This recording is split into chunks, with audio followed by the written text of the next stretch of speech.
like to know why the last associate producer before me made $50 a week more than I do. Oh, because he was a man.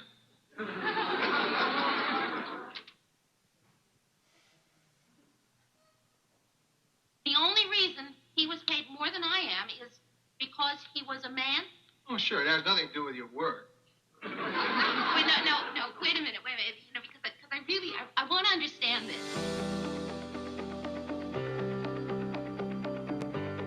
The Boston Women's Workforce Council started in 2013, really. It was an idea of how to make Boston the best place for working women. And it is really a public-private partnership between the Boston mayor and greater Boston employers who are dedicated to closing gender and racial wage gaps. It's definitely demoralizing. You know, that feeling that you get when you know that you put in the work at the same level, on the same quality of the work, and you're not being compensated and recognized in the same way as your peer, your colleague. It just affects your life. What you bring home in your paycheck is so much more than a number. It determines where you can live and what schools your kids go to. It determines whether or not sometimes you have to turn off the heat or turn off the air conditioning. We also look at what we call the power gap, which is when you're not advancing women, and particularly women of color, at the same rate as men, you're never going to close the gap. What we ask employers to do is to sign a pledge. They sign the 100% Talent Compact.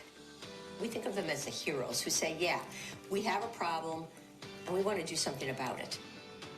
They will look at their numbers and see if they have racial and gender wage gaps, and we support them in that effort. I'm doing as good a job as he did. Better. And I'm being paid less than he was because... You're a woman.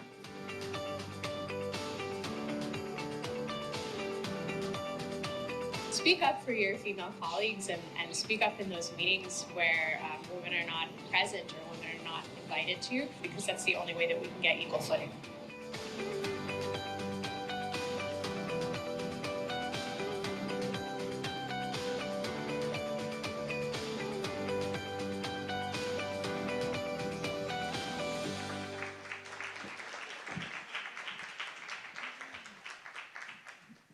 For all of you who were born after 1970, the footage in our opening video starred Mary Tyler Moore from her hit show with the same name. She portrayed Mary Richards, an unmarried, independent woman focused on her career as an associate producer of a news show in the fictional local station WJM in Minneapolis. It was a revolutionary concept. Who knew we'd still be fighting for wage equity 50 years later? Hello and welcome to our 10th annual Effective Practice Conference. I'm Kim Borman, Executive Director of the Boston Women's Workforce Council. You all here today are the heroes who bring attention to this issue. Knowing that, I'd like to start today by thanking our 100% Talent Compact signers who are in the room, and particularly our anchor signers, Arbella Insurance Group, Mass General, Brigham, Mass Mutual, Putnam Investments, Red Hat Software, and Vertex State Street Corporation. We appreciate your continued generosity and ongoing commitment to closing gender and racial wage gaps in Greater Boston. I'd also like to pay tribute to our fearless leaders, Kathy Minahan and Evelyn Murphy, who have been co-chairs of the BWWC since its beginning 10 years ago. The two of you have been at the forefront of gender wage equity long before the BWWC was in existence. We are grateful for your work, passion, and persistence. Thank you. Today, we are releasing, she's somewhere. I don't think so. Yeah, but Evelyn's here, and she will be speaking soon. But she's in Arizona, actually. Today, we will be releasing our 2023 Gender and Racial Wage Gap Measurement results. Many of you in our audience participated in this year's data collection, and thank you for your efforts. In the end, we received over 165,000 employee records, which covers 17% of the greater Boston workforce. But our program begins today with a video address from Mayor Wu, our partner in closing gender and racial wage gaps in Boston. Right after the video, we will hear from Alex Lawrence, appointed by the mayor to be the city's first ever chief people officer. As always, we welcome the city's support as we strive to make Boston the best place for working women. And now, Mayor Wu. Hi everyone, it's Mayor Michelle Wu. Welcome to this year's Effective Practices Conference. Thank you for joining us today and in our ongoing efforts to eliminate the gender and racial wage gaps in Boston. And this year, all of us at the city and at the Boston Women's Workforce Council are excited to celebrate 10 years of collaboration. This year, we've finally seen the wage gap between men and women start to shrink. This is exciting news and proof that our work is paying off. But there's still much to be done. Wage disparities remain steeper where identities intersect. Black and Latino women earn even less than white and Asian workers, and we need to double down on our efforts until we can close all of these gaps. So I'm grateful to Kim Borman and our Women's Workforce Council members and leaders for continuing to build the movement. I'm also grateful to our data partners at BU's Rafik Hariri Institute for helping us track our progress. And of course, this work of pursuing justice through pay equity wouldn't be possible without our 100% Talent Compact signers, so thank you. I hope you have a productive conference.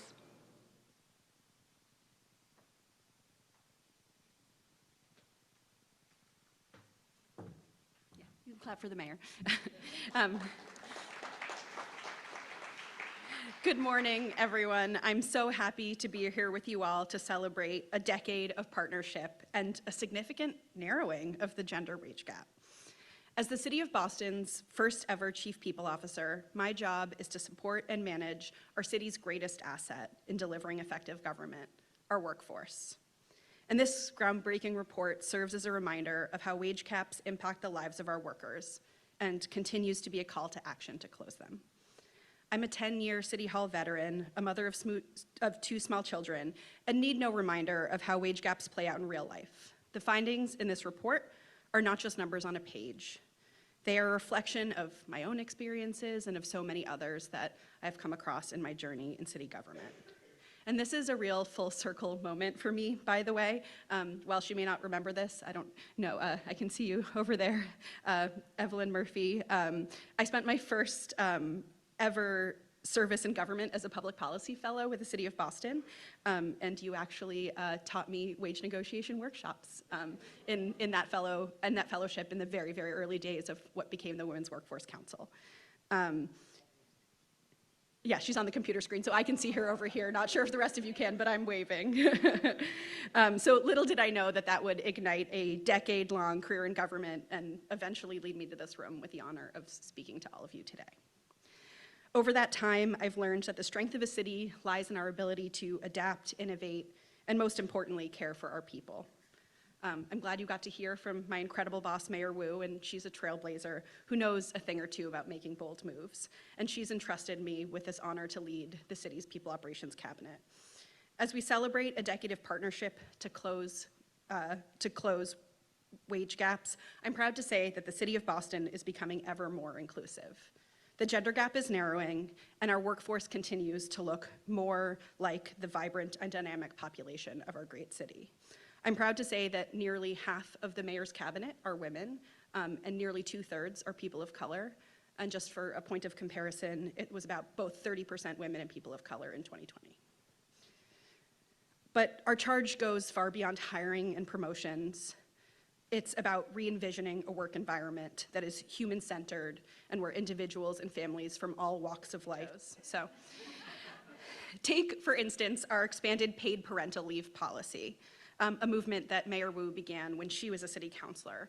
We didn't just expand the number of weeks that we made available for family leave, but we rebuilt the entire policy to embrace the diverse needs of our workforce, ensuring that eligibility, leave options, and support for things like pregnancy loss are aligned with the reality of people's lives. Of course, as the mayor said in her remarks, this work is far from over, especially as we turn our attention to the persistent racial wage gap and the wealth gap across our whole city along racial lines. We're currently examining every city policy closely, ensuring that every clause and every line upholds our core values of empathy, responsiveness, and putting people first. Policy, as all of you know, is so much more than words on a page. It's a blueprint for how we work, shaping our every interaction and all the subsequent outcomes. It takes time, partnership, deliberate attention, and constant monitoring. And I know it's not easy. But as we lay the groundwork for the future, let's remember that our efforts are the building blocks for the next generation that we're all constructing together. Thank you for everyone for everything that you're doing to make Boston the best city we know it can be. And thank you so much for having me at this breakfast this morning. I really appreciate it.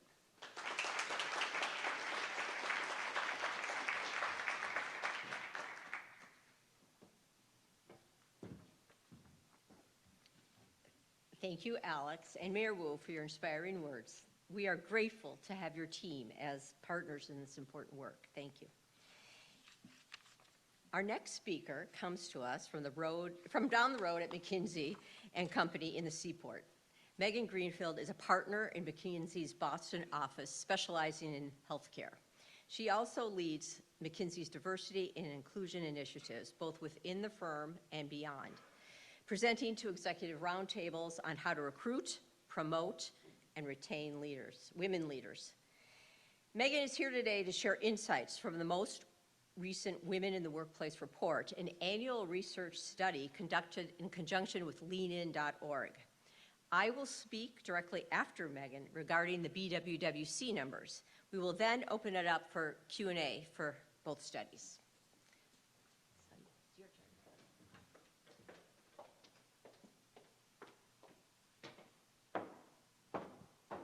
Hello and good morning. Hope everyone's excited. This is going to be a great discussion. So what I'm going to do is provide a national perspective before we get into Massachusetts. So for those of you who are not familiar with the Women in the Workplace study, it is a national study, so it is US-based. It's the largest scale research into the representation and of women, and we also take the intersectional lens as well. So we had over 270 companies participating, and we surveyed nearly 30,000 individual employees to understand their actually lived experience in corporate America. So I'm going to show you first, what does the data say? So this is a signature piece that we do every year, is what is the representation of women and women of color as they progress into the C-suite. So what you'll see is at the beginning, you have about 50-50, 48% women. And you see, 18% women of color. The slides look funny. And then as you progress to the C-suite, we only have 28%. So dramatic decrease. And we've thankfully seen that this increases, you can see at the bottom, where it's plus 6 percentage points over the past 5 years. So the good news is we made progress. The bad news is we still have a very long way to go. And I'll specifically call out the women of color, and this is something unfortunately we continue to see, which is at 18% representation in the front line, but only 6% in the C-suite. And what's really important to highlight is women of color are the most ambitious group, dramatically higher in rates of reporting that they want to be. Nearly 100% of them want to be promoted compared to their white women counterparts. So it has nothing to do with ambition. It has to do with the system in which they are embedded. So I'll briefly talk about some of the highlights of this year's report. So there's some myths that we like to bust. The first one, women are becoming less ambitious, right? We just went through a generational situation with the pandemic, so maybe things changed. Actually, what we find is that women are more ambitious than ever, and the ability to have more flexible working arrangements is one of the key drivers of that. The second is people talk about the glass ceiling. And what we find is actually it's less about the glass ceiling, but it's the broken rung. The broken rung is that first step from frontline to manager. We see women, and particularly women of color, are promoted at lower rates than men. And if you start your pipeline in that situation, you're never going to improve at that top line. The third is microaggressions. I mean, I hate the name. Nothing is micro about a microaggression. It actually has long and lasting impact. The best analogy that I heard is someone describe it as it's like mosquito bites. One or two, kind of annoying, But when you're swarmed with mosquitoes, it becomes a real problem, and you can't ignore it. That's what microaggressions are. And the last one is that this notion that it's just women who want flexible work. And actually, the data suggests that no, it's men and women want flexibility. And so we need to have a more open and inclusive view. But it is important that we be thoughtful about how we do it so we don't create a second tier of employees who are not on site as regularly as their counterparts. So quick thing, data on the broken rung. What is this? So for every 100 men that are promoted to manager, only 87 women are promoted. And if you look at women of color, it's 73. This is, as you can imagine, huge impact as we think about the pipeline. And here's how it's trended over time. Unfortunately, we saw a nice bump of improvement of actually closing the gap during 2020 and 2021, but this year we saw it dramatically decline, particularly for Black women. We think there's probably a few drivers for this. One is, the tighter talent pipeline, and two, the heightened focus on diversity, equity, and inclusion, which may be ebbing as we come into a more recessionary environment. So we all need to be cautious. Next thing is about ambition. I like this page, but it shows women and actually men's ambition as well. So 71% of women, this is on the left-hand side, said they wanted to be promoted to manager, the next level, and now it's at 81%. So it's actually increased during the pandemic, and men not quite to the same extent, but basically what you see here is men and women both want to advance at the same rate. It's not like women are twiddling their thumbs saying, it's okay if I stay here for another 5 years and maybe you promote me. No, that is actually not the case, which is a common myth. And as highlighted, flexibility is key. So 36% of women said they would have had to reduce their hours or potentially leave the workforce if they didn't get the flexibility that they did in their job. And if you look at women with young children, 56% of women with young children say that. So you can see, women of disabilities and Gen Z women also have higher rates than the average. So it's absolutely crucial that we think about how we continue to embed flexibility into our workforce. So what are recommendations? So there's 5 main recommendations. So one, sounds straightforward, it's not as easy to implement as fix the broken rung. We've been talking about this for years. It is very difficult because it is a very decentralized process for these large companies making that first frontline to manager, but we'll talk about some suggestions. Focus on the flexible model and keep your eye on the data to make sure that you're giving the same opportunities, promotions, and advancement for people that work remotely or in a hybrid model than those that are on site. Support and engage managers. The first two don't work if you don't have managers, right? So managers are, frontline managers are the ones making the promotion decisions, right? So you need to make sure that you support them, educate them, and also hold them accountable. We won't go in detail about the microaggressions, but of course that's really crucial to think about. How do you create a culture that microaggressions are not acceptable? And that in particular, our male allies, particularly here, are calling them out.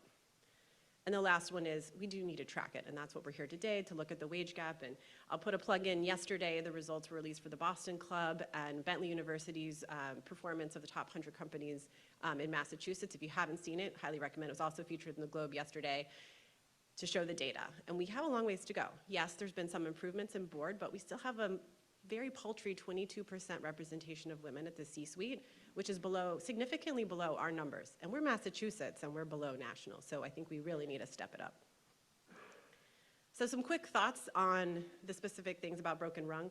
One of the big things is to think about systems, right? So it's, of course, important to train people so they understand, but we need to create systems. So for the broken rung, as you can think, say you're a manager, and someone on your team just retired, they decided to take another job.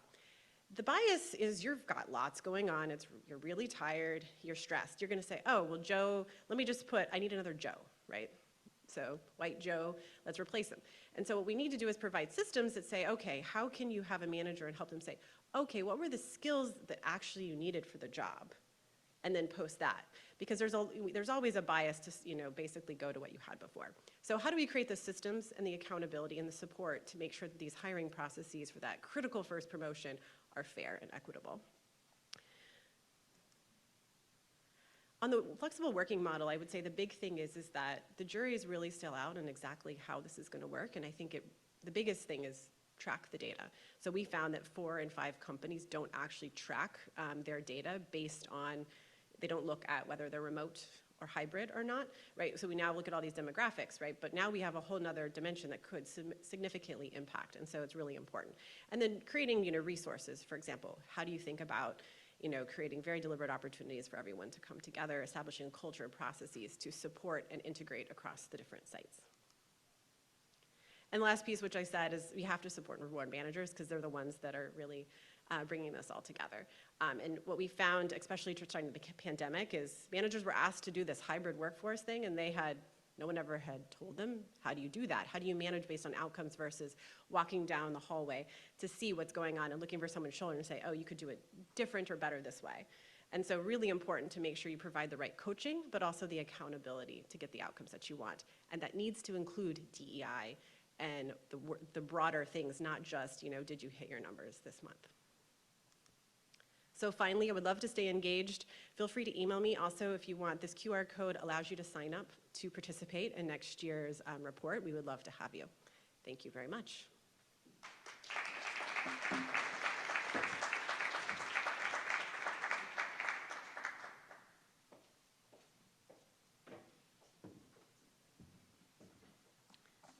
Okay, so thank you, Megan.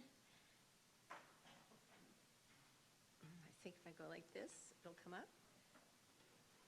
There we go.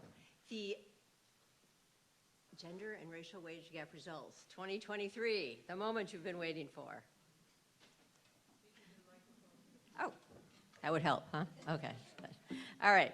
So you all probably know this, but just to remind you, we do this every 2 years, and we collect data anonymously from most of you in this room to provide a community snapshot of progress being made to close gender and racial wage gaps. And we use employer-provided salary data for utmost accuracy. There are other metrics out there. National Equal Pay Days are using a similar math, but they use the census, and the census is self-reported, so it's not as accurate as what we get right off your payroll systems. We offer you this regional wage gap metric for benchmarking, so we ask you to do your numbers internally and then see how you're doing against this group. And we partner with the Software and Application Innovation Lab, SAIL. I don't know if Will Tomlinson is in this room today, but I was hoping to introduce him to you all within Boston University's Harari Institute of Computing. There are two, however, our data analyst, Chiachi, and her professor, Mathanau, who from the Mathematics and Statistics. Would you guys stand up for a moment? They were instrumental in helping us do analysis. Thank you very much. Sorry, that was a surprise, I know, but you did a great job. Okay. So participation this year was great. We had a 6% increase in employee records. I mentioned this before, so we covered about 17% of the greater Boston workforce, which I know Massanutten isn't necessarily significantly valid, but it's a big group. Our sample demographics, no surprise here, this is what has been in the past, is that we tend to, in our data set, have more women than men, 60-40, where the greater Boston workforce is more 50-50. That's because of all of you here and the cause that you are dedicated to. Similarly, our sample set is a bit more diverse. Not overly, but enough that it probably makes somewhat of a difference. So let's get into the numbers. The gender wage gap, how do we define this? If you all know, this is the raw gender wage gap, and so it is not adjusted in any way. It is the average difference in compensation between working men and working women at your organizations.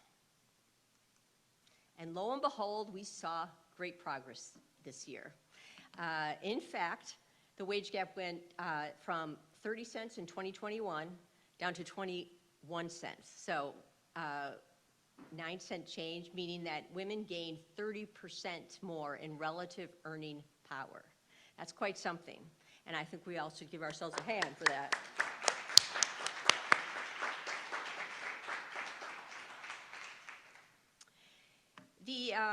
Gender wage gap grows to 30 cents when we put performance pay into the calculation. Remember, this performance pay is just cash. Now, I know that's big growth. I will tell you that in 2021, that 30 cents was 35 cents, so we are doing better, but it's still a big difference. We saw salaries for women across the board go up 6%.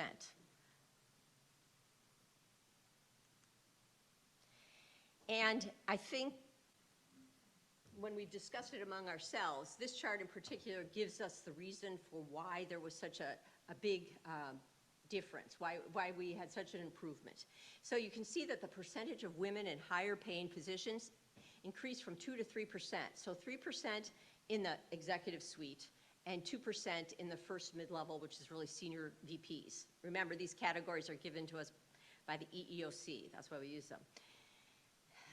Interestingly, this really tags with what Megan was saying. This professional level, where most of our middle managers really at your companies are, that's the category they're in, it was pretty flat in terms of any growth, 1%.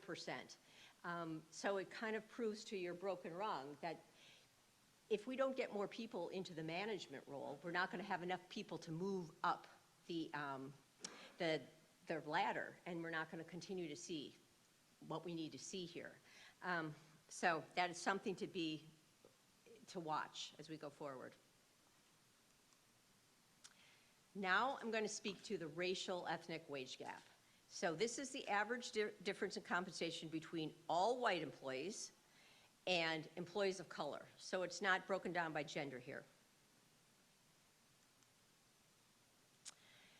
The racial ethnic gap, it went to 27 cents this year.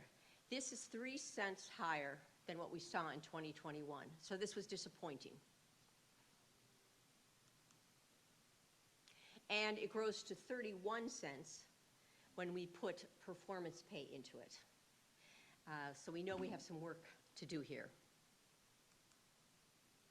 And again, the job category breakdown gives us some ideas about why this is happening. Employees of color are really overrepresented in several positions, which are just very low paying jobs. Operative and laborer is how the EEOC talks about them, are they're jobs that you don't need any training for, really. So they're unskilled jobs. And likewise, in the executive and first mid-level, people of color are underrepresented. So that's what's got to change for us to see a real difference.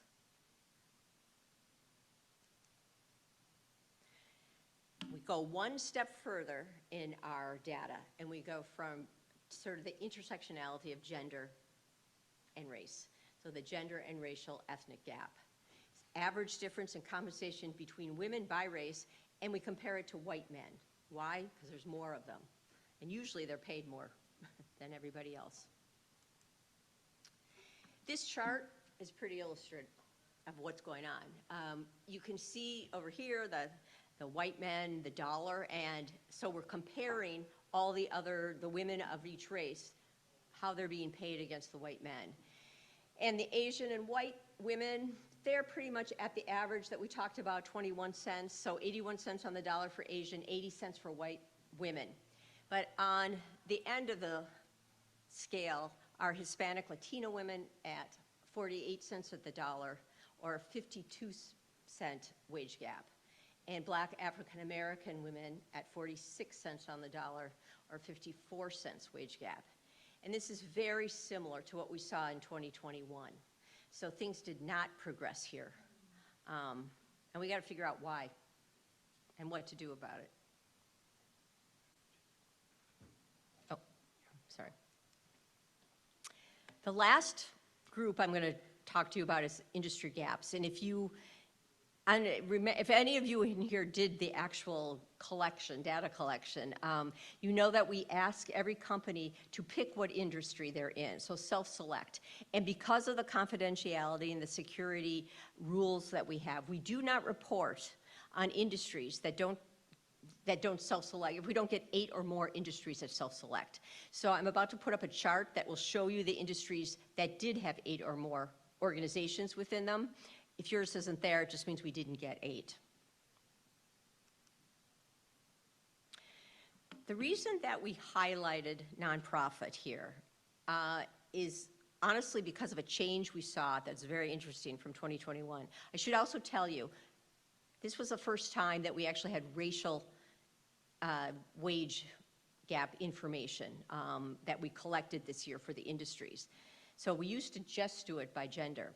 The nonprofit group, which is made up of 71% women, which is, in 2021, it was made up of 58%, but the 71% is probably no big surprise.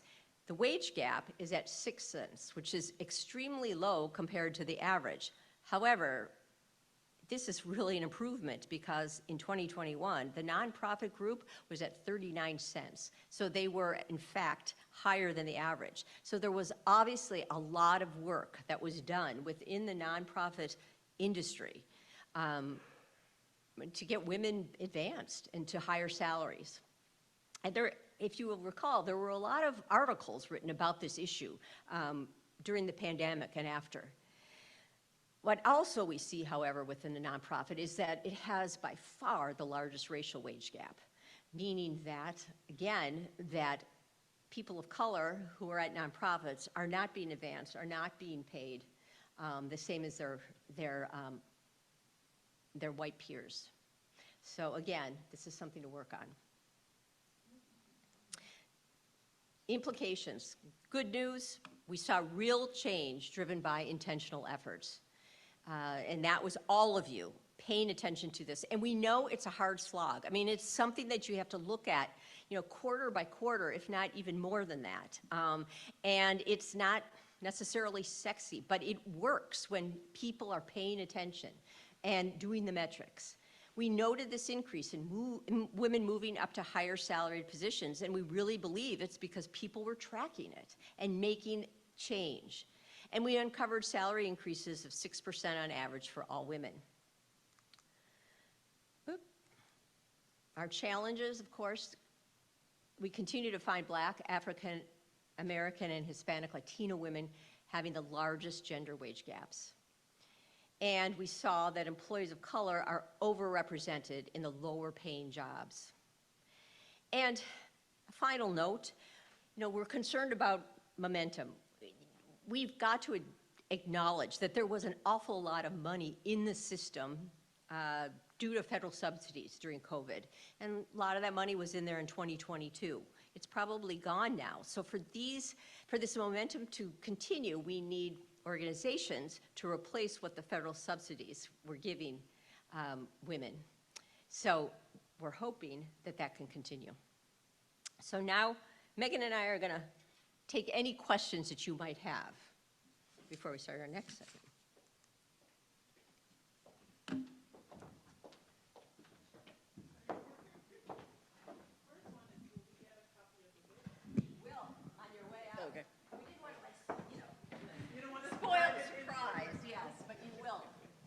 But spread it very far and wide. Exactly. I expect all of you to put it on your social. That's true. Questions? Can you talk from a McKinsey point of view about the companies that you're seeing really take your data and do something with it? Who are the leaders in your I mean, I think that's a tough question. I don't think it's any specific industry, right? I mean, I think it comes down to, do you have leaders that take it seriously? I mean, that's really what it comes down, and it's got to be at the top, right? So it's got to be preferably the CEO, but if not, someone in the C-suite who has the power and recognition and respect to challenge in the room. And this is where it's challenging, like even, you know, yesterday's data from the Boston Club, right? In Massachusetts, 20 of 100 companies have no women in the C-suite. 20%, 0, right? So if you don't have someone in the C-suite, how are you going to have anyone probably advocating for it? So I would say first is you got to have representation and someone who's willing to really take challenge. Do you also find that there needs to be accountability? In other words, something in the paycheck, an incentive for people below the CEO to make sure that they're doing it? Yeah, I mean, I think that's desirable. However, to be honest, transparency is also very valuable, right? I mean, I find, people tackle diversity for different reasons. Some people, it's just the right thing to do. Some people, they know they need to do it because they're gonna get flack. Some people, it's a competition, right? And if they see, there's a ranking of like, say 10, direct reports to the CEO and you're the one on the bottom and it's, transparent, people don't like that, right? There's a lot of different strategies that you can do. I think comp is definitely one. I mean, I think diversity, equity, inclusion should be one of the part of your review, right? It's not just, did you hit the numbers, but did you advance, support, and your people of color, your women, are they being promoted at the same rates as your, white men? Yes or no? Let's grade it.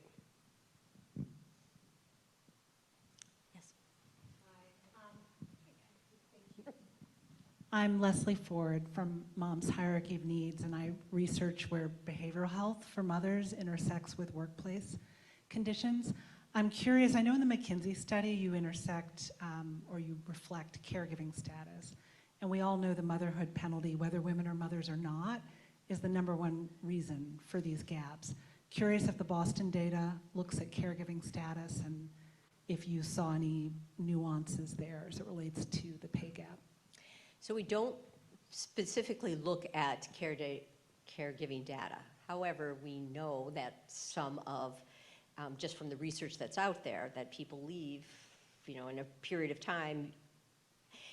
They start off usually at the same levels, at the same pay, and then there's something happens at around 30 to 40. Well, why is that? But it's not something that that our compact signers necessarily track in our data, but they may very well track it at their organizations.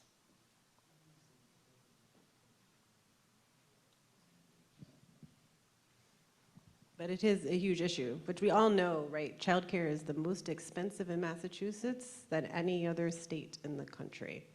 So kind of difficult to get people to work outside the home if you can't actually afford childcare. Good morning. I just had a question on the McKinsey national data set, and I'm just wondering if you've seen any real meaningful difference in those states that already have pay transparency laws in place, so places like Colorado, perhaps Washington State, California. We know that the Massachusetts law is imminent, and hopefully that will be passed this year, but also wondering about what you're anticipating in terms of the impact of a new pay transparency law that may be implemented here in Massachusetts. Very good question. So we don't track wage data, right? So just representation. And the challenge is most of our companies are national companies, so I don't think we have like geo-specific locations, but that's a very good question and something we should try to look into is if we can start to see, based on headquarters, which would at least give you, some indication of that, but we'll take that back.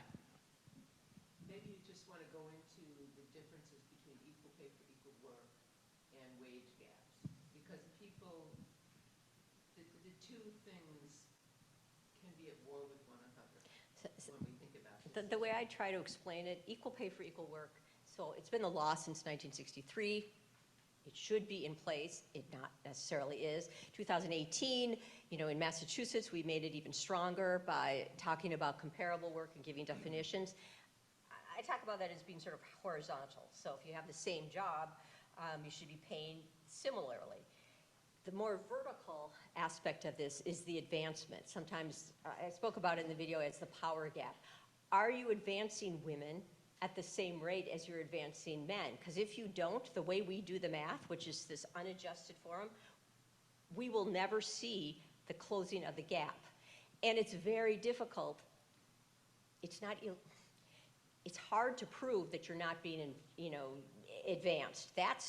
It's discrimination typically. It's a biased system. It takes a long, long time. So that's not something that's necessarily easy to prove, like equal pay for equal work.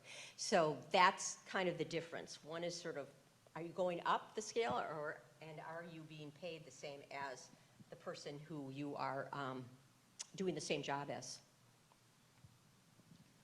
Every time you speak, I have more and more questions. This is wonderful work, and thank you all so much. I was really interested in performance compensation, not seeing any, significant change there. Do we have a sense of it's happening because of the offer process, that perhaps women are not being given a higher rate of performance, sort of, 10%, 20%, and men are receiving higher than the women? Do we know if there's... So there's, again, when you go horizontally, so you look at the jobs that people are in, one of those charts that I showed you, there's not a lot of opportunity for women when they're all in, administrative jobs, or they're in lower paying jobs. There's no, and particularly women of color, there's no opportunity to get a performance pay, because there's just nothing like it. And then when you look at sales and you look at CEOs, two things to what you're saying, Ian. First of all, the difference in salaries is very significant. So there's something about how performance pay is being decided that is still very subjective. So that is going on. Also, you see less women there. So again, no opportunity to even get performance pay. So that's all averaged in when you look at that performance pay. The only thing I would add, which is a little bit different, is we have to also, even at the executive level, it's not all made equal, right? So I work in healthcare, for example. So you can imagine, right, a CEO, a CFO, a COO makes very different than a CNO, a CHRO, and a chief legal officer. So I would just, that's also another dynamic, is that you get very different performance component, even in the same band. Hi, with the next question. So I'm Charmaine Jackman. I am founder of InnoPsych, and we do a lot of work around inclusive mental health resources for companies. But we've been particularly, because we center people of color in the workplace, we've done a lot of work around racial trauma. And what we're finding is that racial trauma often leads to career disruptions. So people end up leaving and have to start over another job, often at a lower level. And I know you've talked about microaggressions. You looked at that in some ways. And I wanted to see if you looked at the impact of microaggressions, racial trauma, and retention rates. I'm trying to think if we have that intersection. We definitely look at the microaggressions, which, as we all know, are not micro. And it definitely disproportionately, and it's a big impact. I don't know on the retention, because the way we do the data, right, is a snapshot every year. So I don't know that we would have the right correlation, because I think the microaggressions, the impact will not necessarily be immediately, right, but cumulatively. But I'll think about that. I'll go back and see if they have that cut. We did an interventions report in 2020, really what we did is we looked at all the national information out there, and this was one of the issues, retention, in the retention area. And yes, there definitely people said they were leaving, and it was evidence-based. So I'd say go onto our website and look at the 2020 report and look under retention, and you will see the studies. Again, they're 3 or 4 years old, but it's pretty clear that what you're saying is happening. I'm curious to know if in your research you looked at the gender wage gap for women immigrants as well as women with disability, because I think those two intersections also matter. So I'm just curious to know if the research looked at that. Thank you. Ours does not, and we, whether good or bad, we use exactly the categories that are given to us by the EEOC, because so many people, all of you in here, are companies of 50 or more who have to give this information every year to the federal government.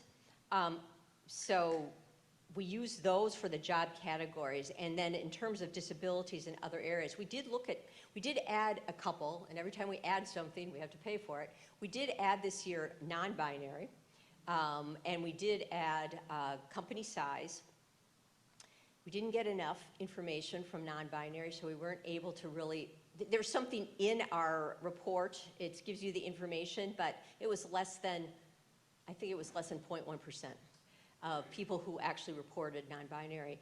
In terms of company size, we found that there wasn't a whole lot of difference in terms of the size and wage gap. We did find that smaller companies have a much smaller gender wage gap.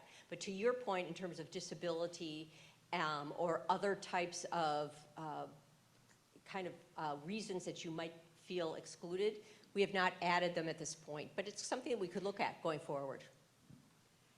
And we don't have anything, I think, on immigrants because that's a difficult thing to have in the data, but we do have quite a bit of cuts by women with disabilities, so I suggest you look at it, and they face very significant, also microaggressions of a different type that significantly impacts their ability to advance. And that's one of the things interesting is with intersection with remote work is actually quite attractive because it allows them to be in a place that they feel more comfortable.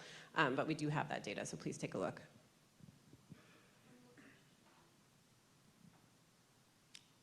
Any more? One more? I might as well fit in another one.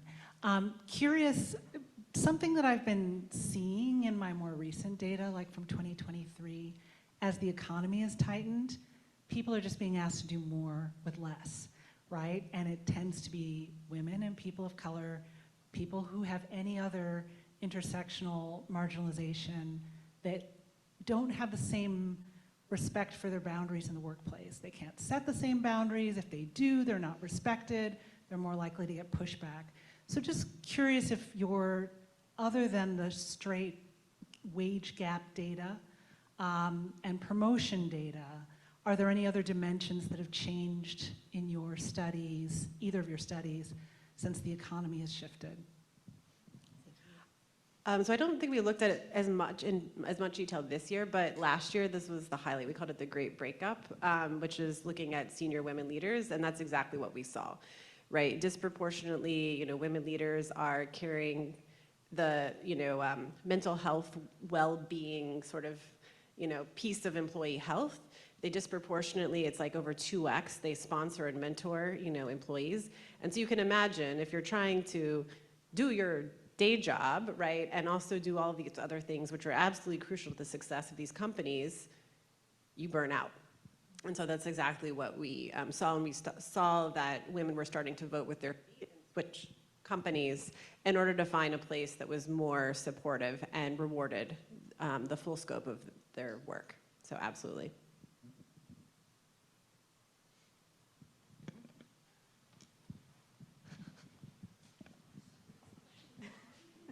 Thank you. There's a competition.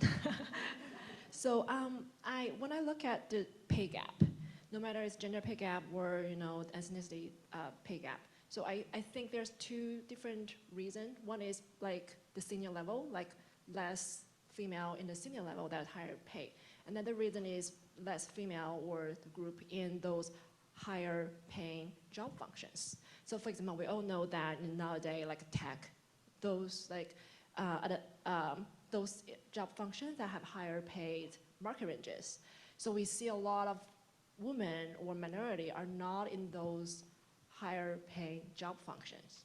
And that is kind of the reason of the pay gap. And unfortunately, another thing is the question I ask myself and others, do female employees or women minority have the skill set to enter into those higher paying job functions? And that actually comes back to the question is the educations. Do you think that we provide opportunities in education for female or those minority to enter into workspace that give them the opportunity to enter into higher paying job, higher level jobs?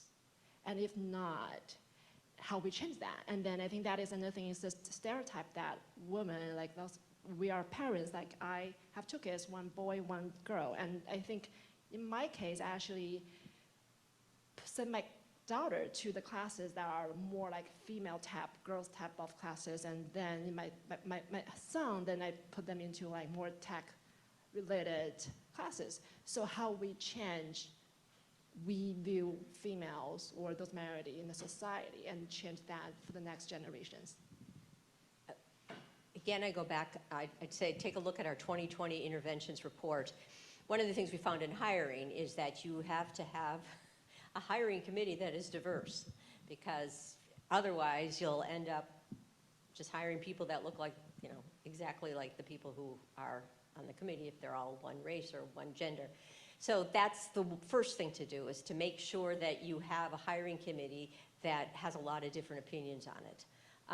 Once people are in the company and getting them advanced, it has to do with also, the promotion of people has to do with making sure that the promotion criteria is not subjective, that there's real objective criteria that you have to meet. So those are some of the things that we saw had worked at other companies for what you're talking about. So I just want to address, so I'm Lisa Brothers, CEO of Niche Engineering. We're obviously a male-dominated field, and I sit on the College of Engineering's and the Chancellor's Board at UMass Lowell, and we are seeing a higher percentage of women graduating with engineering degrees, but we don't see them staying in our industry. So yes, women can do this work, and women can be educated, and women can feel included in the university and college environment, but when you get into a male-dominated field, they're opting out for other reasons. So yes, we can do the work. Yes, I think that we are graduating more. It's more the environment when you get into, which is why, as a woman-led firm, I have a very high number of female engineers in my firm. And so, so yes, as far as being a mother, I have 2 children, a boy and a girl, and I have always told my daughter she can do whatever she wants. I have scolded my mother-in-law for telling my daughter she couldn't do something. And my daughter is a civil engineer, and my son does emergency management, homeland security work. So it's really, again, as CEO, I push this through my company. As a parent, I push it through my kids. My son does dishes, my son cooks. My daughter takes trash out. I mean, we don't have that kind of an environment in our household. So it really, just like in the work, it comes from the top. Within your own home, it comes from the top. So I just wanted to kind of thank you give that. very much. 100%. Yeah, the only thing else I think I would say is in terms of finding talent, there's always this excuse that doesn't exist. But I don't know if any of you saw, but New York Times recently put out a list of the top leaders in AI. Did you see it? How many were women? Apparently women don't do AI, right? Not so true, right? It's just that no one ever looked, no one ever thought about it, right? And I don't know, there's a viral LinkedIn post going on about this with all the amazing women that are completely nailing it when it comes to AI. So I think that's the other thing, is it's easy. Yeah, sure, there's, it's easy. There's a lot of white men out there, but that doesn't mean that it doesn't exist. You might have to work a little harder, but we absolutely can do the job. As an woman engineer, PhD, totally nerd, we can definitely do it. It's just about, investing and supporting them and making it inclusive so you feel like you actually want to stay. I think we're done. So hand it over to the next phase.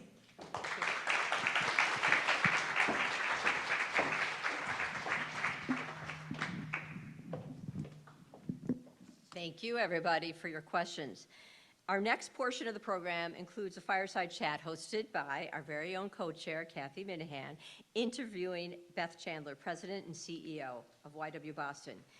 Kathy is a living example of success in the corporate world, having been the president, female president, of course, and CEO of the Boston Federal Reserve Bank for 14 years. I got that right? Okay. Beth recently won the Lifetime Achievement Award from the Massachusetts Nonprofit Network for her record of leadership and accomplishment in her career. In addition, she sits on Governor Healy's Advisory Council on Black Empowerment. I will now hand the program over to these 2 accomplished leaders.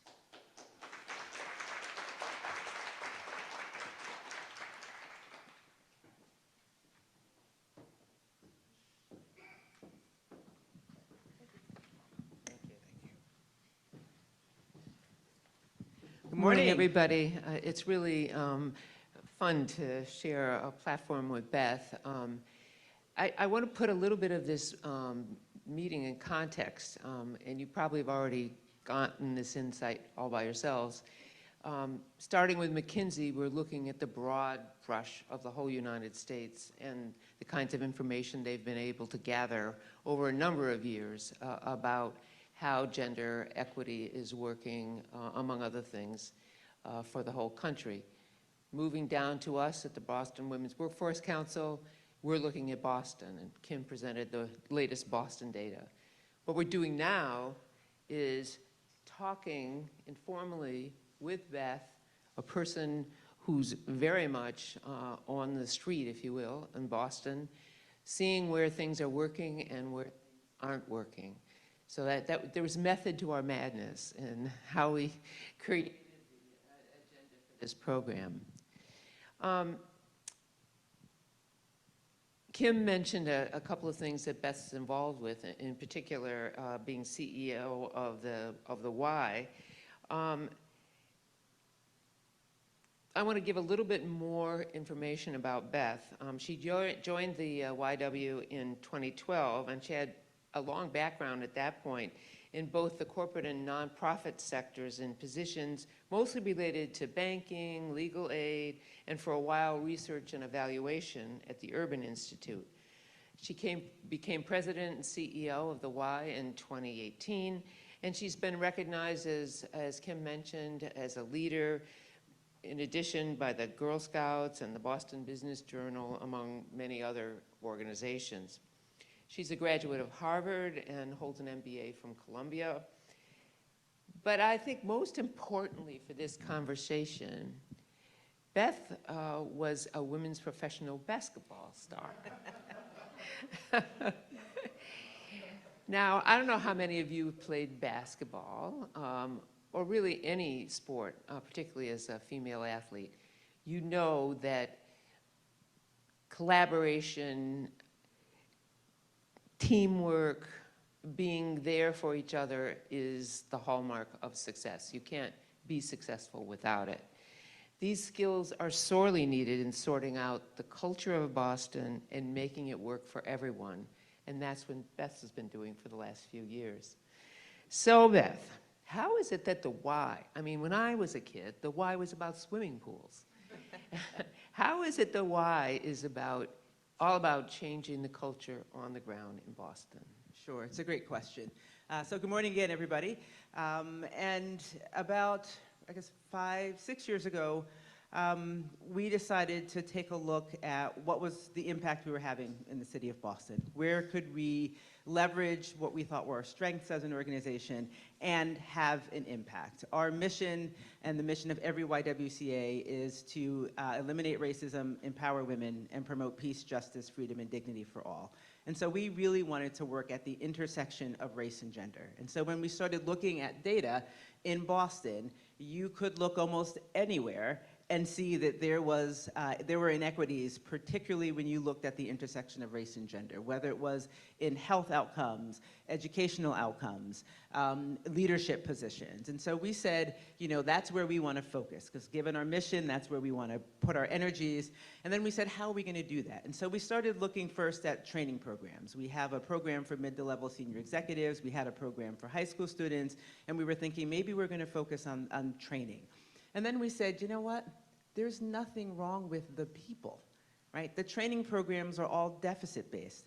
If you look at graduation rates, you're seeing more women of color graduating than you're seeing men and white men, right? So it's not about they don't have the skills. And we said, okay, it's about the environments in which they go. How can we help organizations change their environments to be more inclusive so that everybody thrives? Right? That's where we wanted to put our stake in the ground. We're not going to try to fix the people. There's nothing wrong with the people.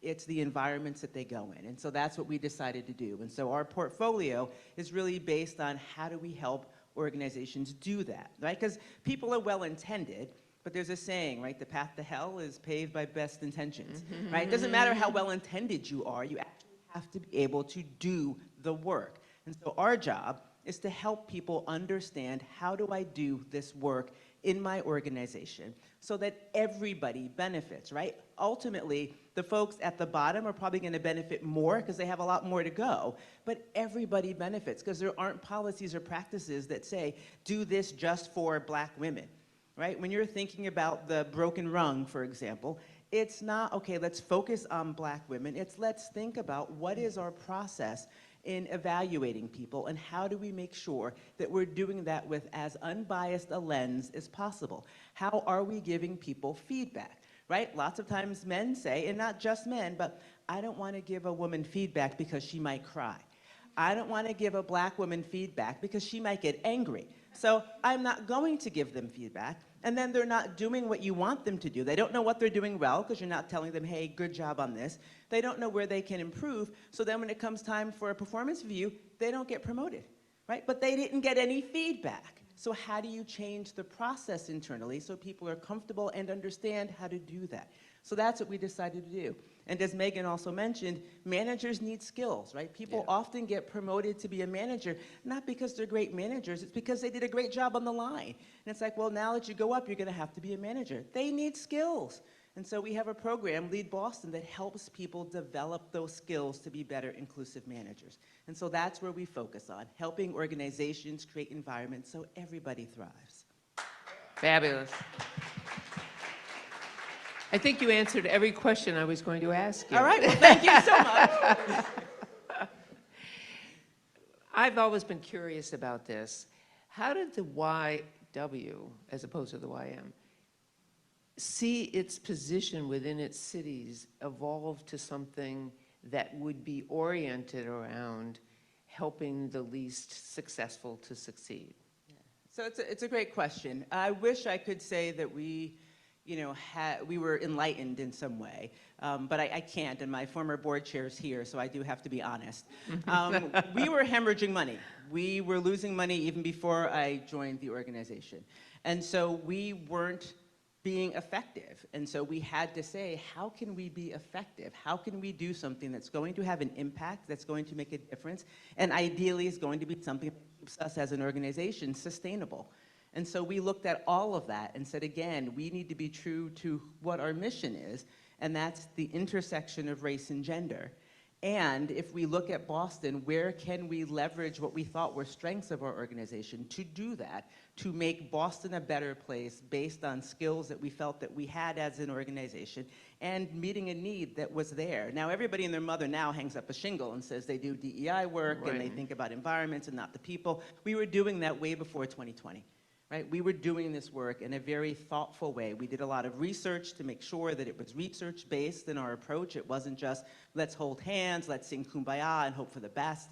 We were really intentional because we looked at the research and said, hey, it's not just about how do you help individuals and organizations, it's also about how do you do culture change in an organization, and that's probably the hardest part, because you can change a policy, but the policy doesn't necessarily get you to the culture change that you need. And so for us, it's how do we ultimately get people to make a culture change so that they are able to, again, have an inclusive environment where people, regardless of how they identify, feel welcome, feel valued, and are promoted equitably?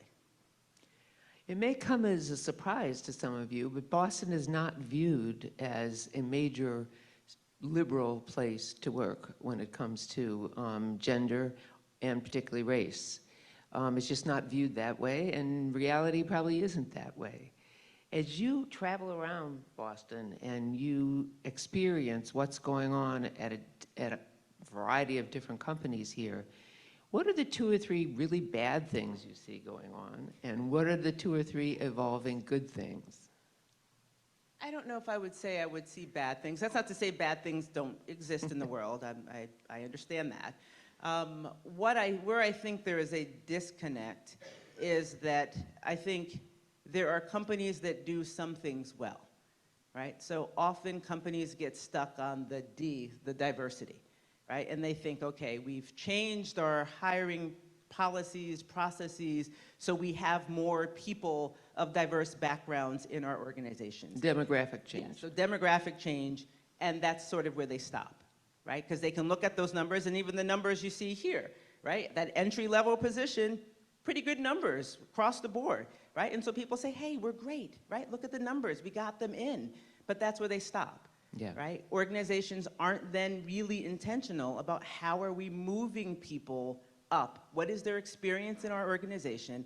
And how do we make sure we're moving people up in an equitable way? And again, you look at the Boston workforce data, the McKinsey data, that first promotion is critical, and it is not happening in an equitable way, right? And if organizations looked at their own data, like don't look at the BWWC, don't look at McKinsey, look at your own damn data. It's yours, right? And see what is happening in your organization. And are you moving people up in an equitable way? And if you're not, what are you going to do about it? You can't just wring your hands and say, oh my God, it's not working, and then go on to something else. You have to be intentional. But doesn't that also require you to believe the fact that equity, diversity makes a difference in how the job gets performed? Not necessarily. Like, if I have a process, if I am trained to implement that process in an equitable way, or I'm going to get penalized, then it doesn't really matter what I believe. I can be a racist, right? But if I have to follow a process in how I'm promoting people, and that process is equitable, or I'm going to be penalized, then it doesn't matter what I believe. Like, I have to do the process or I lose my job. Like, there needs to be accountability. And that's what is lacking. There is a lack of accountability. I mean, I get people calling me, and they say, you know, we want to do this, we want to do that, you know, it's going to take us a lot of time to develop the program, to implement the program with you, to partner with you, and then they say, well, my budget's $2,000. Yeah. What? If you were talking to McKinsey and you were asking them to do a plan for you, are you going to tell them your budget's $2,000? I don't think so.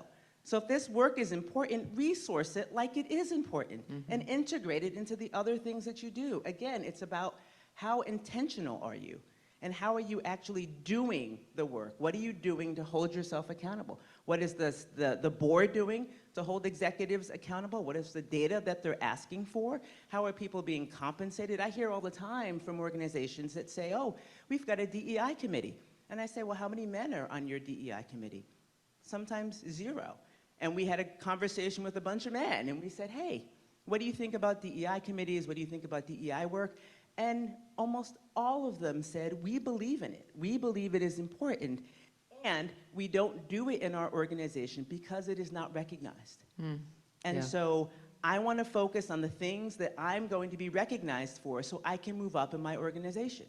They said the people that do those committees, they don't get any recognition. It's not part of the performance review. They're not getting paid for it. And if you're in a firm that has billable hours, and now you have hours that aren't billable because you're doing other work in the firm, you're getting penalized for that, right? So organizations need to think about what are they doing. Having a committee is great, but if the committee is not being valued for the work that they're doing, people aren't going to want to serve on that committee. So show that it is of value, right? Have it be part of somebody's performance review where they get some kind of credit for that and or compensated because it's work.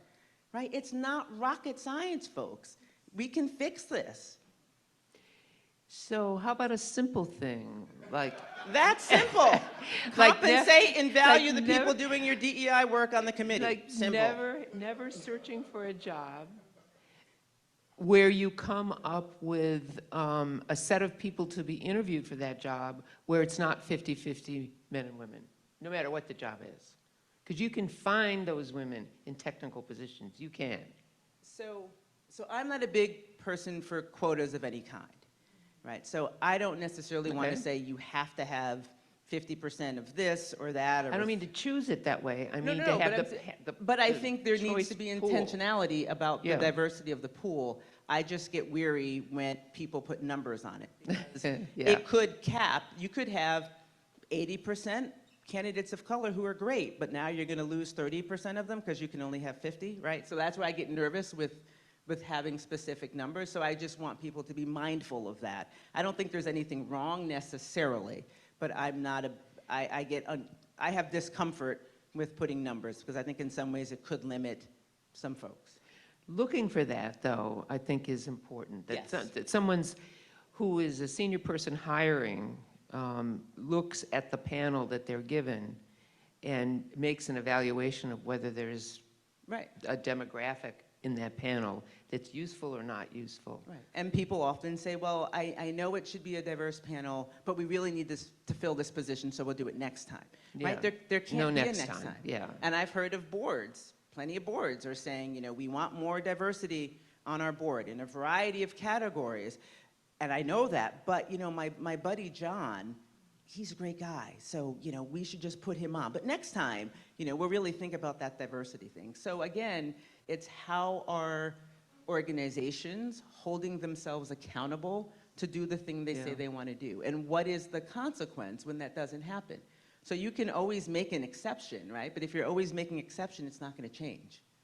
And at the board level, there is an increasing focus by ISS and some of the other organizations that judge the quality of boards to focus on the demographics within the board suite and how that's changed over time. So there is some focus there, particularly in the context of ESG, on the numbers at the board level. But really, by the time you get to the board, that's a whole different slice of life. The slice of life we'd like to see change, I think, and that's what we're measuring here with the Boston Women's Workforce Council data, is what happens to all women in the organization, all people in the organization versus what happens to white men. Are you seeing, you talked about a couple of things that don't work well. How about a couple of things you've seen that really do work well? I think, again, intentionality and actually doing something and holding yourself accountable. So we worked with an organization who was patting themselves on the back because their numbers looked great. And then we said, super, now how about when people are moving up in the organization? And they said, oh my God, we never really looked at that. Yeah. That's fine. So now that you do, what do you see? And they saw that people weren't moving up in an equitable way when you looked at demographics. And so they started to become really intentional about how are they training and supporting their managers, thinking about competencies, doing reviews to be able to get people to move up. They created some internal programs so that people in different roles had exposure to other parts of the organization so that they knew that there were opportunities in different areas. They were getting support so that they could move into those areas and eventually be promoted there. So there are ways that we've seen where organizations are actually doing things to support their intentions to get to the outcomes that they desire. And yet, with all the work we've done in Boston, the Women's Workforce Council, you've done and other people have done, and I could name any number of groups, we seem to be lagging behind. We seem to be, maybe not a city, because we don't have good city data, but as a state, lagging behind. And I really want to be careful about how we think about wage gaps versus equal pay for equal work. I mean, equal pay for equal work is a law.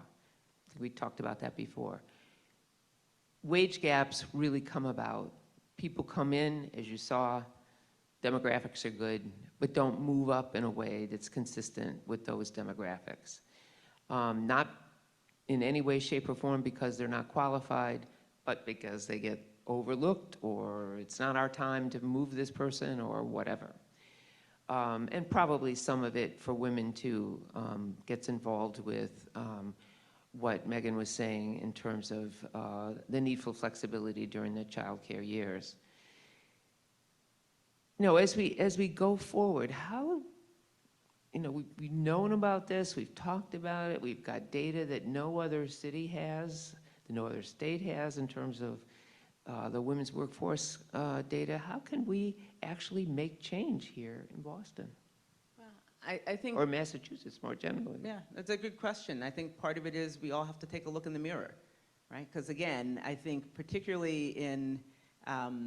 I find sometimes that folks here in Greater Boston, we think really highly of ourselves, right?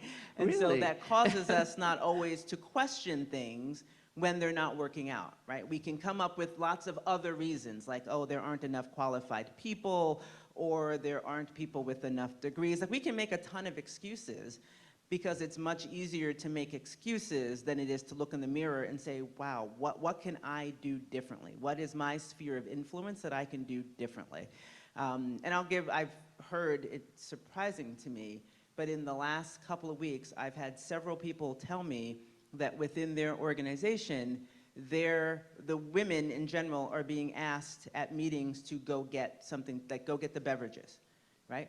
That's still happening today, that their male colleagues, even if their male colleagues might be associates and they might be more senior, the women are still being asked to go out and get the drinks. Like, that's still happening here.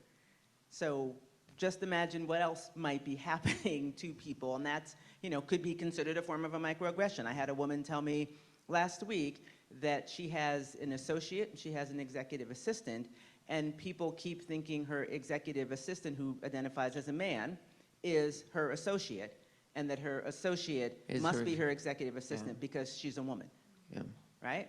So that stuff is happening. And so how do you think particularly the associate feels when people aren't asking her to do things they should be asking her to do at the level they should be asking her to do because they think she must be the executive assistant, right? And there's stuff like little things like that that aren't little. I mean, that gets at you mentally to have to deal with that over and over and over again. And so I think, so I'm answering your question, I think for us here in Greater Boston, we have a hard time really looking in the mirror and saying, what can I do differently? What are some assumptions that I may be holding that I need to really think about and grapple with and say, hey, maybe that is not true. And I'll just give another example. That we worked with an organization, and we were having some conversations, and a group of women of color said, you know what?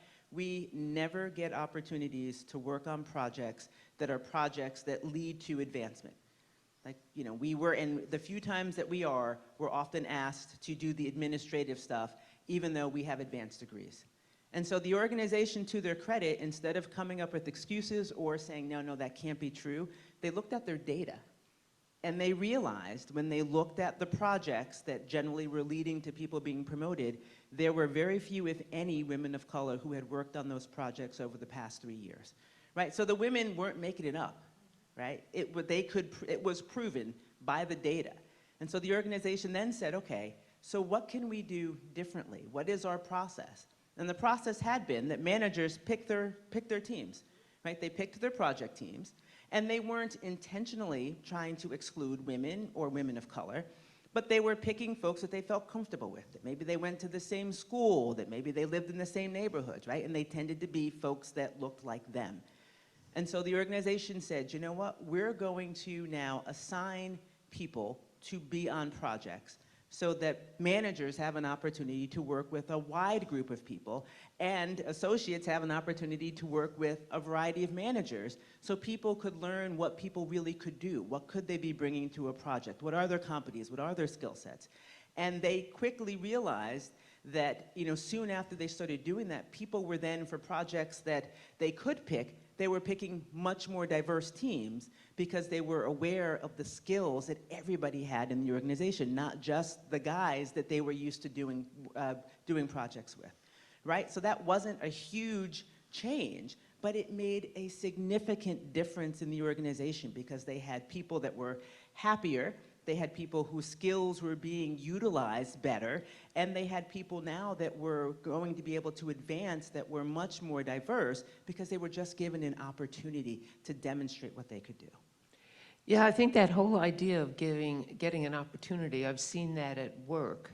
One thing I noticed moving from New York to Boston is how territorial Boston people are. I mean, they've lived in a neighborhood and they've lived there for their lifetime, and they know what that neighborhood's about, and they go to work and back. They may live even within sight of the airport, but they've never been on an airplane. So there is a level of intensity about the focus of people about where they live and who they are. But if you put together a program like you suggested, whether management's intentional, or what we used to do in one company I worked with is to have project teams that were specifically selected from different parts of the organization to work on the team. And then they had a certain amount of time to solve a question and then presented to senior management what the solution was. Well, those people got to know each other in a way they never would have gotten to know each other. So maybe that's a key in Boston, to get people to cross the street, if you will. Go across the city. You know, figure out what it is to like to live in different parts of Boston and then work with those people. Maybe that's something that could help. Yeah, and we all have our own biases. Yeah, I mean, that's true. I will say, anytime I saw an athlete in the pile of resumes, that went on the I have to talk to that person pile, right? Didn't care what the sport was. If you played a team sport, I'm talking to you because you're going to be great, right? But I realized that that's like not the way to hire somebody. You can And think so- of some athletes where that is not the case. That is probably true. And so when I look at, so we ended up having a different process, and I don't get to see people's activities, right? Because now, if I can't see your activity, you don't get a boost because you're an athlete, right? I'm really now forced to look at what are the skills and experiences that you have that match the job description, right? So it's one little thing, like I don't get to see that stuff, but it can make a big difference in who has an opportunity to talk to me about why they're the right fit for a role. So looking forward, if we could imagine a future where Boston and Massachusetts in general moves up the ranks in terms of equitable places to work and be employed and so forth, how do we figure out whether we're taking a good step in the aggregate? Does the Boston Women's Workforce Data help? Do we band all of the organizations, McKinsey and Boston Club and all the people that are working on either Boston or Massachusetts? How do we set a goal that we can actually achieve rather than having 5 or 6 different organizations going around trying to figure out how to do whatever they're focused on? We need an aggregate, it seems to me, that moves us forward. Yeah, I mean, it seems like there could be a collective goal in getting organizations together and saying, okay, here's what we're striving for, and now how do people play into that, right? Because every organization has their own strengths, and so what are the strengths that people bring to this collective goal? Mm-hmm. And that seems like something that could be established, and Yeah. maybe the city establishes that and says, hey, here's where we want to be as a city, and here are the partners we're working with and the data that we're using to measure, are we making progress collectively towards that goal? And there's hopefully Evelyn Murphy, who's watching and who will be talking soon, has a bill in the legislature that would look at companies throughout the state reporting the same data that they report to the federal government, but on a statewide basis. And as the federal government changes and puts back some of the data they used to collect that have to do with salaries by gender and race, that we'd end up getting that for the state as a whole.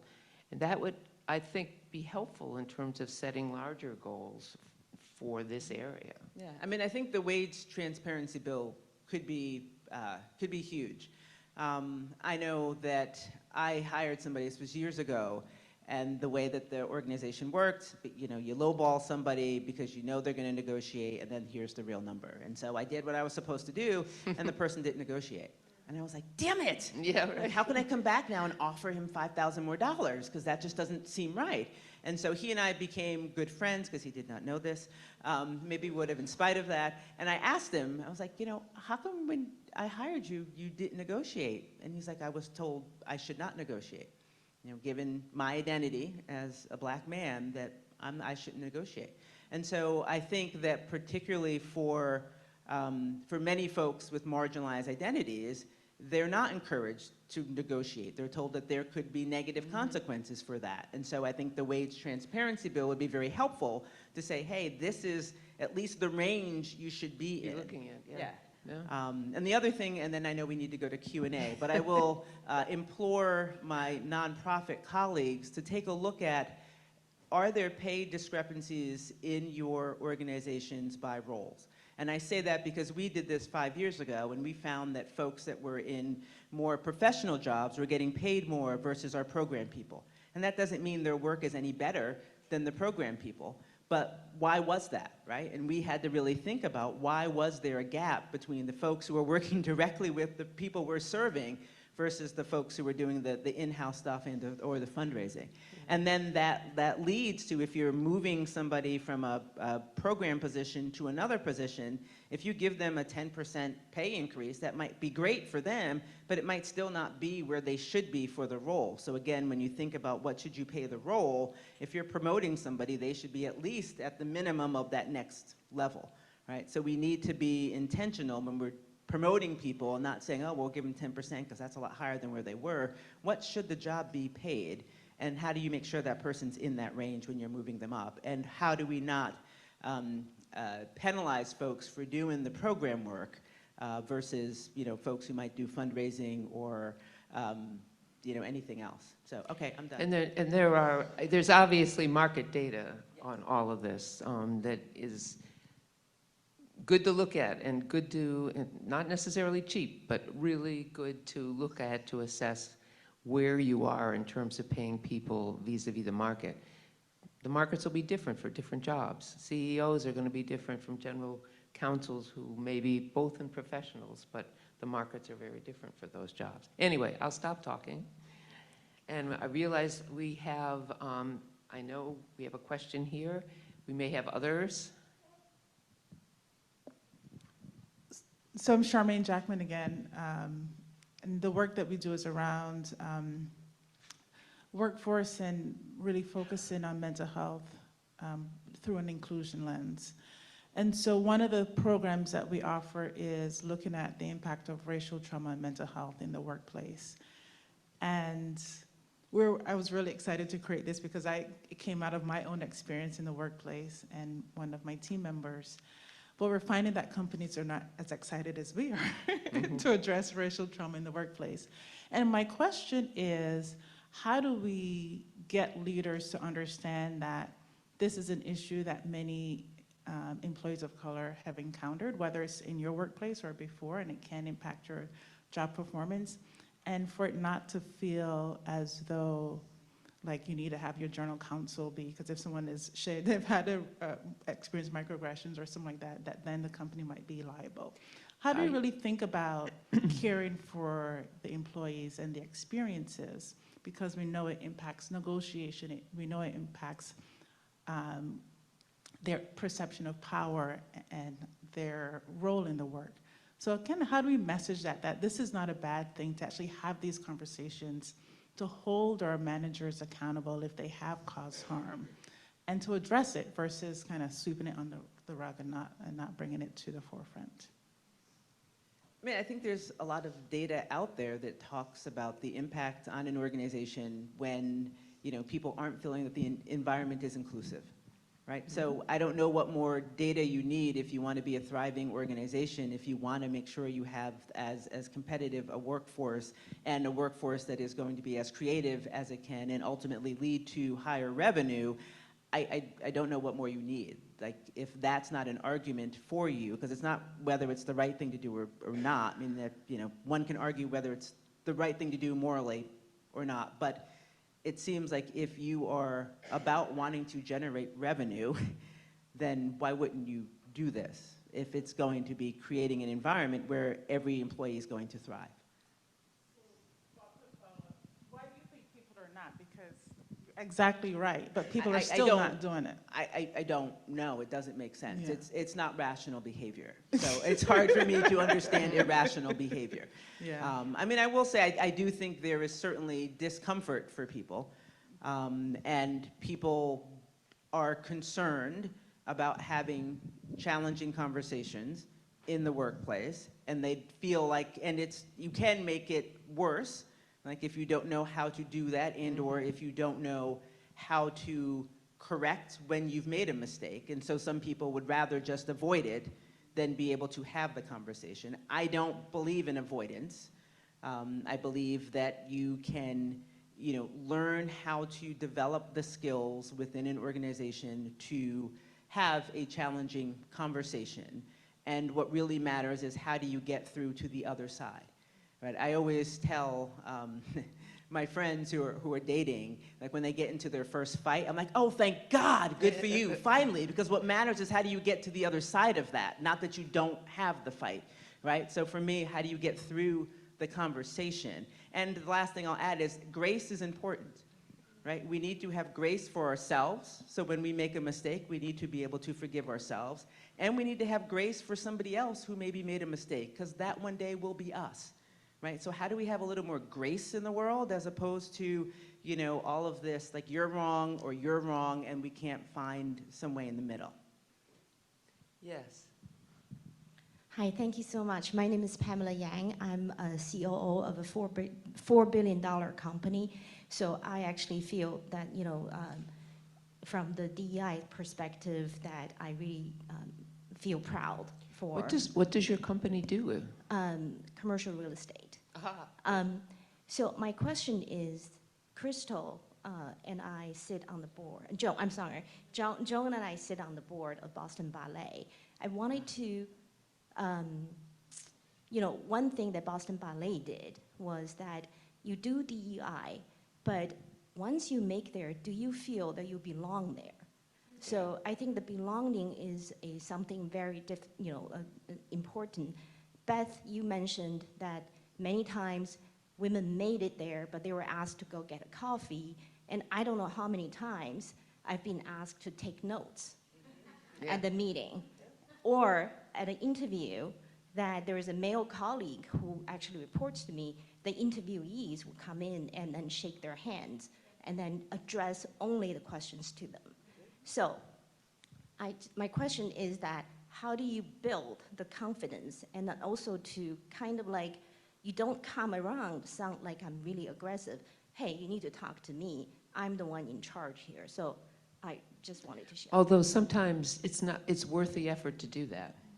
It really is, to explain what the situation is at the moment, without rancor, without anger. I'm the person you need to talk to here. I'm making this decision. This is my colleague. Let's proceed with the interview. I mean, I just think at some point you need to be able to say in a very dispassionate way what's on your mind and intervene in the situation. Tough, it can be tough, but I think you have to take ownership of it. That's my view anyway. Yeah, I agree. And I would add, for people in the room that are witnessing that, what do you do? Yeah. Right? So if you're a male associate and your female associate's being asked to get coffee, do you get up and say, oh no, I'll do it this time, you did it last time? Right? Yeah. Or do you just sit there and say, yeah, I want a coffee too? Yeah. What do you do? I mean, I'm being really serious. Like, do you look, and that's what I'm saying. Part of this work is, do I look in the mirror, do I question my behavior, and do I then go do something differently? Or do I say, hey, I'm a good person, I'm not a racist, I'm not sexist, and I let this behavior happen and I don't even realize it, or I just continue? Or do you go to your manager and you say, hey, you keep asking so-and-so to get the drinks in the room or to take the notes. You should ask some of the guys to do that too, because we're all in the same position. No, that's really important. And as opposed to putting yourself out. But I still think there are situations where you need to take a stand at the moment about what's right and what isn't without, elaborating, just explaining. And maybe that sounds like blaming the victim, but at some point we have to start taking there is responsibility something for that. about recognizing the agency that we have. Yeah. Exactly. Right? And so I think there is something different about, victim blaming, which I think is wrong, versus what is the agency that you have in a situation, and how do you exercise that agency and the influence that you have, right? And that's different. That's living into your power, right, versus being a victim. And like everything else, whenever you get into a new position, even if it's in an organization you've worked at for a long time, you learn a lot. You start a new learning curve. And one of those learnings has to be, what am I in this new position, at this new level? How do I, without flaunting at all, how do I make people understand that I've taken the step up and I have different responsibilities and I'm, should be counted on to be part of the management of it as opposed to the doing of it. One more question. Hi, my name is Erin Sherman, and I'm actually from Northeast University, from Delmore McKim School of Business Co-op office, and I work with students as they get internships or co-ops and kind of engage within the workplace. And we're trying to do all of these things of educating students about unconscious biases, microaggressions, all this stuff. That's why I'm here. But one of the things I've heard recently, I'd love to get your opinion on, is, we talk a lot about people leaving the workforce or changing jobs and all of that. But one of the things I heard another conference mention that I think is really important to kind of look at in terms of what maybe are reasons people are staying, and it was called, what was it called? I just forgot, like a retention survey of, why are people staying with an organization, and kind of addressing, is it the fact that people feel like they can't leave? Is it the economy or the other things? Is it because of flexibility? Is it because of a great manager? Is it because of a culture? Instead of always going towards the negative about, people that are already leaving out the door, you can't retain them. Like, they're gone. There's nothing else to be done unless, outside of higher ed maybe, you can throw a lot of money at them to stay, right? But otherwise, that person's already accepted an offer, they've given their 2 weeks notice and goodbye. So I'd love to hear your thoughts on using kind of more of a survey of retention as to what are maybe attributes that are great or people are seeing that are worthwhile to stay at organizations, and having people think of how can we build those up and make those stronger to help retain other people. Yeah, I think stay interviews are super. I think if you can do stay interviews, you should. I think the more data you can collect in different ways, the more information that you have that you can do something with, right? So stay interviews are super. And there are challenges with exit interviews because most people are told don't burn bridges. Yep. Right? So I may not tell you how awful I think you are as an employer, as a manager, right? Because I may need you to give me a reference. So I think there is something to say about stay interviews. And if people are still there, helpful to find out what's working for them. And there's something to be said about doing studies, interviews. There's lots of different names that these efforts go by where you're really measuring the status of the workforce acceptance of what's going on along a number of different parameters. You do it on a confidential basis. You see which organizations are doing well relative to what their people are saying and which organizations are not. And then you dive into what the issues are as they come out of those surveys. So that you can start at that level, but certainly doing, interviews with people who've decided to leave for whatever reason, asking them and getting them to, as you say, they may not be as forthcoming, but if you convince them of the confidentiality of it and the fact it's really going to help the organization, I think you'll find they will help. One quick more question. Thank you, Beth. This is for you. I remember in the summer of 2020, it was almost impossible to get in touch with your organization because you were inundated with companies that wanted DEI training. And I'm just wondering what you're seeing now, because there's just, the TikTok phrase, if it's TikTok friendly, then it, goes, and it's like DEI ditching. Is that real? Are companies still reaching out to you in large numbers, or have you seen a decline? Decline. Yeah. What more? I mean, yeah, we've seen a significant decrease, both in people reaching out to do the work and for folks that do, the resources that are available. And I think there was data that came out earlier this year that showed, I think 33% of DEI professionals have lost their jobs compared to 21% of all other professionals. So there are cutbacks both in people doing the work, in organizations wanting to do the work, and the resources that they're putting to it. I know you want to ask a question, so. Yeah, last one. Thank you so much for all the words of wisdom you guys have given today. And I had one last question. When I look around the room, I see that it's mostly women, and probably a lot of the people are the compact signers. So my question to you is, what do we do to talk to the people who are not in the room? And how do we get the message out for the people who are not here listening today or who are not already interested in this topic? Well, we're going to get some publicity on these new data, so that's one step. I think it's also just, particularly for folks that are in leadership positions, if you don't see your peers here, go meet with them and say, hey, we're doing this work. Are you guys doing this work? Why aren't you? Like, what's getting in your way? And understand what are the things that are stopping people from doing this work. There are folks I know that are doing this work that aren't here, right? And so there may be, they couldn't make it, they had something going on. But there are other folks, I think, that are resistant, and I think being able to have a conversation with them and trying to meet them where they are and say, hey, what doesn't work for you about this? Like, what is there data that's not making sense for you? Are there arguments that don't resonate for you? But understanding what's getting in the way, because then you can try to address that. And I think, as Robert Livingston has said before, not everybody's going to jump on board to do this work. Right. So we know there's just going to be a percentage of folks that no matter what you say will never do it, and that's okay. but I think the vast majority of folks are at least in the middle if they aren't already doing it, and they just need a little nudge and support to move forward. So give them a nudge. I'm glad you mentioned Robert Livingston, because his new book, A Conversation, is fabulous. I recommend it to everyone. It's on this subject, and it really does dive into the issues that we all need to be thinking about. So the other option I was going to offer you is get Kim on the job, because she's very good at nudging people.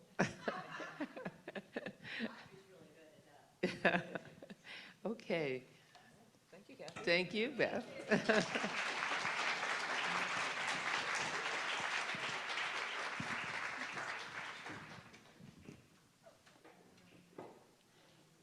All right, in closing, thank you, speakers and special guests.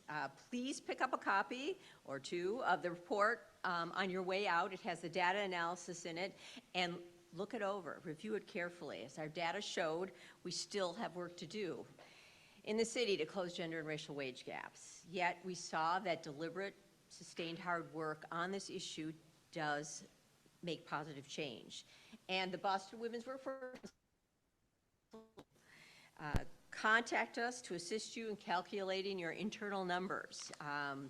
Use our community snapshot as a benchmark, as we suggested. Attend our briefing sessions, at least one a quarter, to hear about the latest research. And tell us what policies advance wage equity work at your organization. And importantly, tell us what doesn't work, because we need to know that too. Through the sharing of best practices, we are going to move the needle.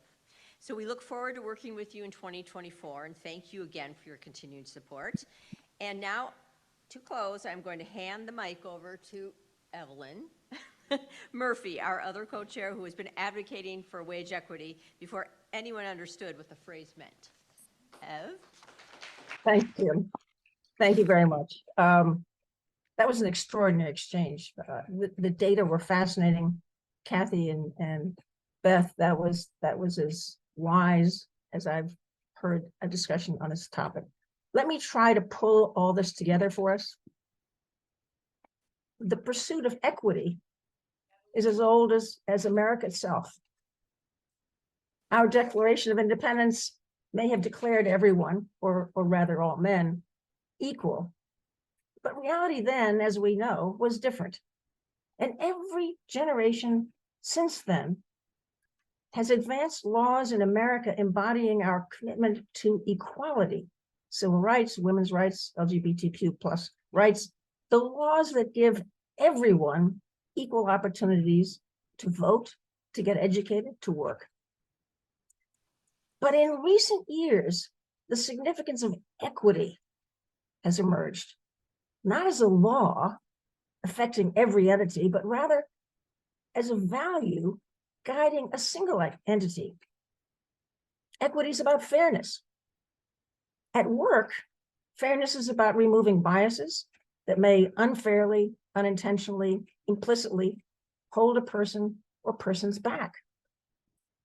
You and your workplaces are showing America how equity at work can be achieved.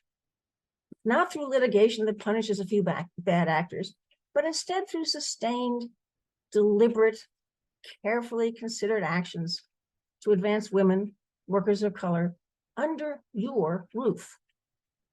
The fact that you've stuck with this alliance, many of you in the room for 10 years, is exactly what it takes to achieve more equitable workplaces. Because we've now documented measurable change in the outcomes of your actions to create this fairness. And what we've heard is there's no single easy solution. You all know that. You know in your bones how hard it is, how long it takes, how complicated it is.